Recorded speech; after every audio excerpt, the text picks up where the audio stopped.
Sedang menghadapi krisis tenaga elektrik. Sejak dari tahun 2021 hingga pertengahan 2022, kita menyaksikan kesan ketara kenaikan harga elektrik di seluruh dunia. Di Malaysia juga tidak terkecuali. Tetapi rakyat tidak pernah merasa sebarang kenaikan kerana subsidi yang diberikan berulang kali. Namun, sampai bilakah kita mampu bertahan? Sebagai pengguna, kita boleh membantu negara menangani krisis tenaga ini dengan menggunakan elektrik secara bijak dari sekarang.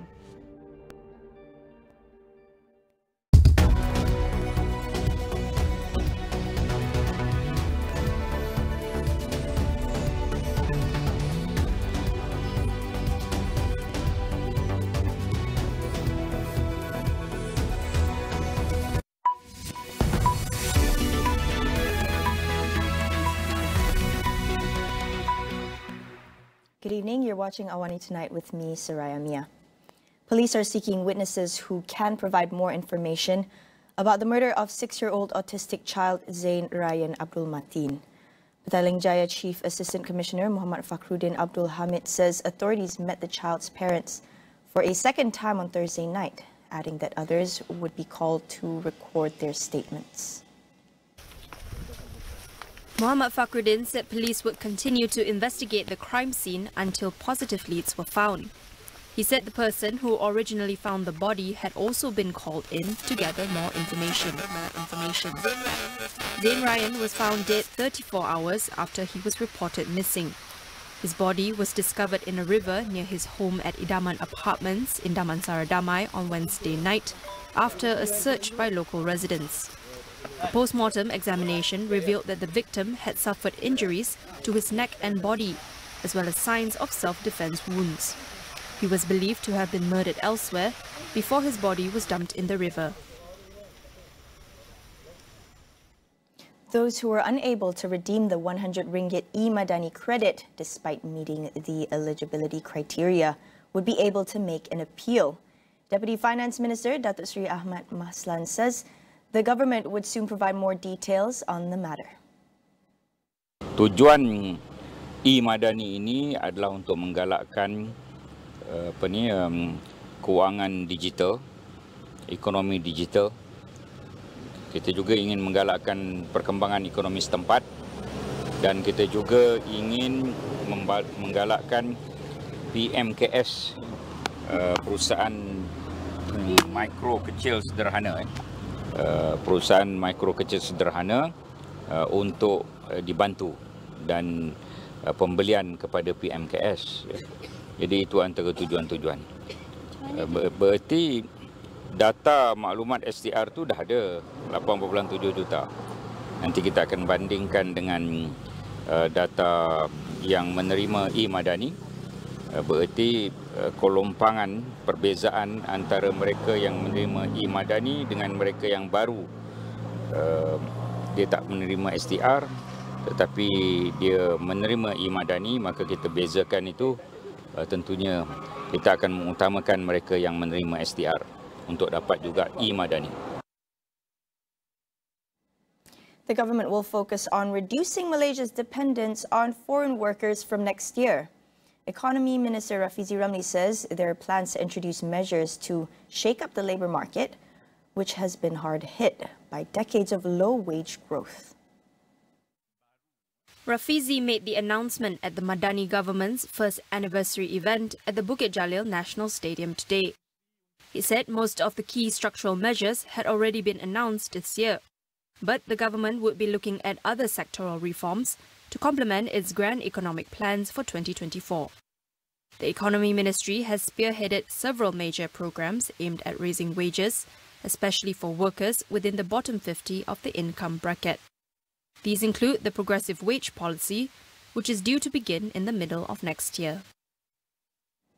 Meanwhile, the social security organization SOCSO confirms that it suffered a cyber attack on its system, information database and website last Saturday.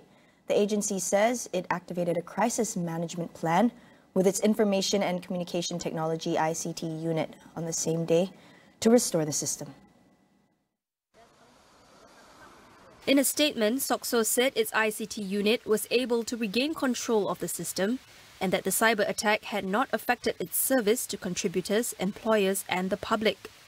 It added that interest, compensation and pension payments to contributors and heirs would continue to be implemented as planned. Previously, a group posted a forum thread highlighting that SOCSO's portal had been breached and shared what appeared to be a database of its internal documents. The group also said it had obtained users' personal information, including their full name, social security number and address. However, SOCSO said it doubted the veracity of the alleged data leak, saying the data was incomplete and may have expired. It added that one of the data clusters had not been part of SOCSO since the agency was established in 1971. We'll take a quick break. Stay tuned for more.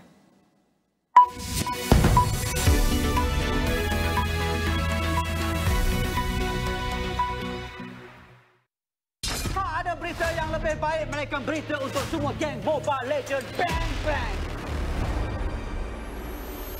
Ready guys? Kau ingat main game tu boleh bagi kau makan minum ke dia? Tak nak jadi pro gamer. Boleh dapat 50,000. Main macam ayam. Kau ingat dengan subang sungai wang tu kau cantik. Kat! Kenapa kau orang tak pegang mangkuk? Gamers Mangkuk stream episod baru setiap Jumaat on demand dan Astro Premier.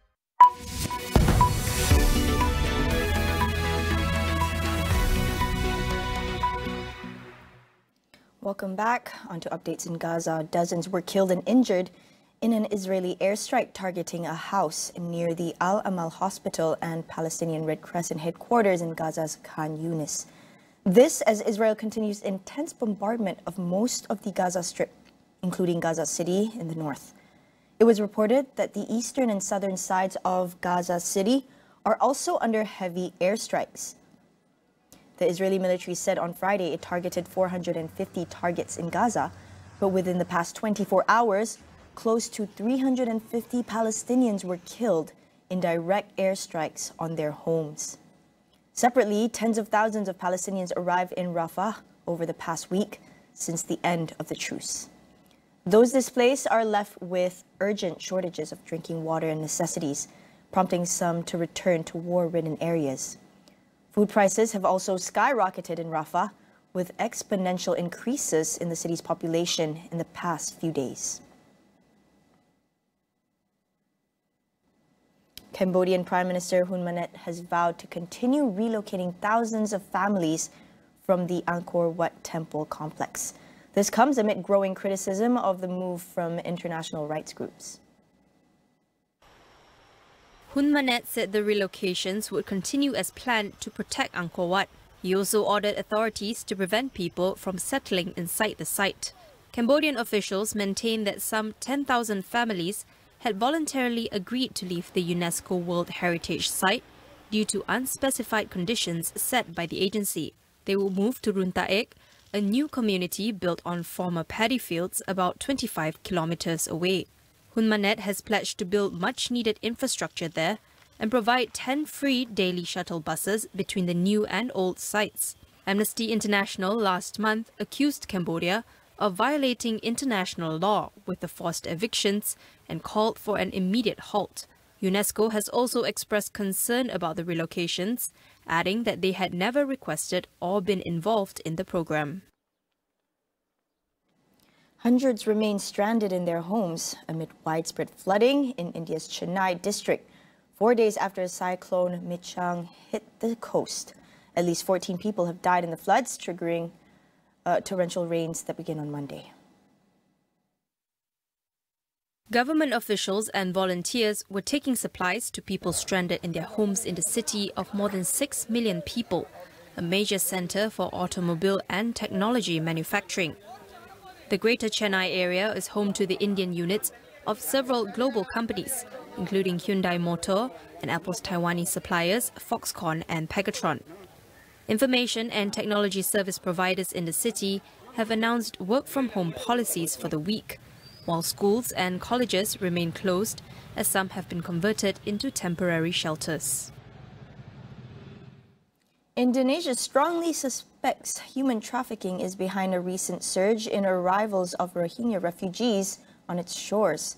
President Joko Widodo, or Jokowi, has vowed to crack down on trafficking syndicates, adding that the country would work with international groups to tackle the problem.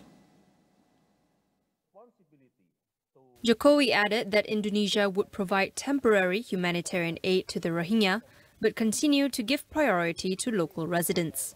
According to the UN Refugee Agency, UNHCR, more than 1,200 Rohingya have arrived in Indonesia since November. The country has long been a safe haven for the Rohingya, but the high number of arrivals in recent weeks has prompted some backlash on social media and from people in Aceh, where most of the landings take place. A demonstration was held at a Rohingya shelter in Aceh on Thursday, with locals calling for them to be resettled elsewhere soon. COP28 President Sultan Al Jaber urged countries to get out of their comfort zones and work together to reach agreement before the two-week summit ends. He said this when opening a plenary session as the summit entered its toughest phase of negotiations. In the next 5 days, we have the potential to deliver a paradigm shift that can define global economies and our future, and put the most vulnerable in the center of climate action. Let us build on that success for an unprecedented outcome in the global stocktake decision and all other mandates. Together, we have surprised the doubters and inspired the optimists. Let this COP be remembered as the collective COP, a COP that changed the game, a COP that did transform how COPs are conducted. Let's please get this job done. With 5 days left before the conference's scheduled end on December 12th, country ministers are joining the deliberations on Friday.